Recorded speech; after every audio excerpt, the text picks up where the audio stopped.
Hi, ഇന്ന് നമുക്ക് ഇന്നത്തെ ഒരു ദിവസം കണ്ടാലോ.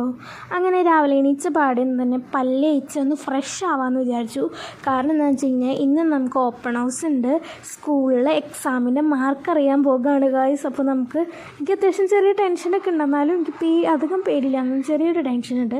അങ്ങനെ വേഗം കുളിയൊക്കെ കഴിഞ്ഞ് നമ്മൾ മുടിയൊക്കെ ഒന്ന് അഴിച്ചിട്ടൊന്ന് ഉണക്കി വന്നിട്ടുണ്ട്. ഇന്ന് ഗായ്സ് നമുക്കിന്ന് റെഡി ആവണം. അപ്പോൾ നമുക്ക് റെഡി ആയിട്ട് കാണാം. അപ്പോൾ ഗെറ്റ് റെഡി വിത്തിനൊക്കെ എടുക്കണമെന്ന് വിചാരിച്ചാൽ പിന്നെ എടുക്കാൻ തീരെ സമയം ഉണ്ടാവില്ല. അങ്ങനെ വേഗം റെഡിയായി കണ്ണൊക്കെ എഴുതി കുറച്ച് പൗഡറൊക്കെ ഇട്ട് വേഗം റെഡിയായി വന്നിട്ട് ചെരുപ്പൊക്കെ ഇട്ട് ഡ്രസ്സൊക്കെ ഇട്ട് നന്നായിട്ട് വേഗം റെഡിയായി വന്നതിന് ശേഷം നമ്മൾ കുറച്ച് നടക്കാനില്ല. എന്നിട്ട് അവിടെ നിന്നാണ് നമ്മൾ 2 വീലറിനാണ് പോകുന്നത്. ഞാനും ഉമ്മയും കൂടിയാണ് പോകുന്നത്. അങ്ങനെ ഞങ്ങൾ സ്കൂളിലേക്ക് പോകുകയാണ്. അപ്പോൾ ഇതുവരെ ചാനൽ സബ്സ്ക്രൈബ് ചെയ്യാൻ കാണുന്നെങ്കിൽ ഇപ്പം തന്നെ ചാനൽ സബ്സ്ക്രൈബ് ചെയ്യുക. ഈ സ്കൂളിൻ്റെ മുമ്പിലെത്തിയപ്പോൾ എനിക്ക് അത്യാവശ്യം നല്ല ടെൻഷൻ ഉണ്ടായിരുന്നു. കാരണം എന്താ വെച്ച് കഴിഞ്ഞാൽ സ്കൂളിൻ്റെ അകത്താണെങ്കിൽ വീഡിയോ എടുക്കാൻ പാടില്ല. എങ്ങനെയോ ഒക്കെ ഒരുവിധം സെറ്റാക്കി എടുത്ത് വെച്ചിട്ടുണ്ട്. അപ്പോൾ ഇതാണ് നമ്മുടെ ബസ്സുകൾ ആലങ്കാട് ജമാഅത്തിൻ്റെ. അങ്ങനെ എനിക്ക് ടെൻഷനുണ്ട് മാർക്ക് എന്താവുമെന്ന് അറിയാൻ.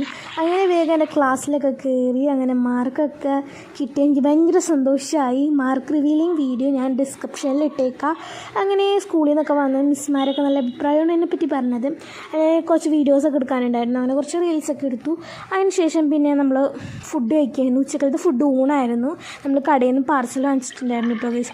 അങ്ങനെ പിന്നെ കുറച്ച് വെള്ളമൊക്കെ കുടിച്ച് നമ്മൾ കുറച്ച് നേരം ഫോണിൽ ഒന്ന് റെസ്റ്റ് എടുക്കാമെന്ന് വിചാരിച്ചു. സമയം ഇപ്പോൾ നോക്കിയപ്പോൾ 3:30 ആയിട്ടുണ്ടായിരുന്നു. 3:30 മുതൽ ഞാൻ കുറേ സമയം 3:30 മുതൽ ഞാൻ ഫോണിൽ കളിയും. കുറച്ച് നേരം ഫോണിൽ കളിച്ചു. കുറച്ച് നേരം ഒരു 5 മണിയൊക്കെ ആയപ്പോൾ പിന്നെ ഫോണിൽ കളിച്ചു. പിന്നെ കുറച്ച് നേരം അങ്ങോട്ട് ഉറങ്ങിപ്പോയി ഗൈസ്. അങ്ങനെ കുറേ നേരമൊക്കെ ഉറങ്ങി കഴിഞ്ഞ് എണീച്ച് കഴിഞ്ഞപ്പോൾ 6:30 കഴിഞ്ഞിട്ടുണ്ടായിരുന്നു. അപ്പോഴാണ് ഉമ്മ വീട്ടിൽ വന്നിട്ടുണ്ടായിരുന്നു. അങ്ങനെ കുറച്ച് സംസാരമൊക്കെ കഴിഞ്ഞ് പിന്നെ ഞാൻ വീണ്ടും അതേ ഡ്രസ്സൊക്കെ മാറ്റിയിട്ട് വീണ്ടും ആ ഡ്രസ്സ് തന്നെ എടുത്തിട്ടു. കാരണം വെച്ച് കഴിഞ്ഞാൽ ഇന്ന് നമുക്കൊരു കല്യാണം ഉണ്ട് ഗൈസ്. ഇപ്പോൾ കല്യാണത്തിന് പോകണം. അങ്ങനെ ഞാൻ വീണ്ടും കുറച്ച് മേക്കപ്പൊക്കെ ഇട്ട് നേരെ കല്യാണം വീട് നമ്മുടെ വീടിൻ്റെ അടുത്താണ്. അപ്പോൾ കുറച്ച് നടക്കാനുണ്ട്, അത്രേ ഉള്ളൂ. വീടിൻ്റെ തൊട്ടിപ്പുറത്താണ്. അയൽവക്കം ഓൺ ടോ ഗൈസ്. അങ്ങനെ നമ്മൾ അവിടെ ചെന്ന് കഴിഞ്ഞപ്പോൾ അവിടെ പാട്ടൊക്കെ ഉണ്ടായിരുന്നു. പിന്നെ നമ്മളൊരു 3 ബട്ടർ സ്കോച്ചിൻ്റെ ഐസ്ക്രീം കഴിച്ചു. നമ്മൾ ഫുഡൊന്നും കഴിക്കാൻ നിന്നില്ല. നമ്മൾ നേരെ 3 ഐസ്ക്രീം കഴിച്ച് തിരിച്ച് പോന്നിട്ടുണ്ടായിരുന്നു. അപ്പോൾ ഒരു 10:45 ആയിട്ടുണ്ടായിരുന്നു. അപ്പോൾ നമ്മൾ വീട്ടിൽ ചോറും മീൻകറി ഉണ്ടായിരുന്നു. അതൊക്കെ കഴിച്ച് നമ്മളൊരു 11 മണിയൊക്കെ ആയപ്പോൾ കിടന്നുറങ്ങി. അപ്പോൾ ഇന്നത്തെ വീഡിയോ ഇത്രേ ഉള്ളൂ. അപ്പോൾ അടുത്ത വീഡിയോ പറഞ്ഞാൽ tata bye, see you guys.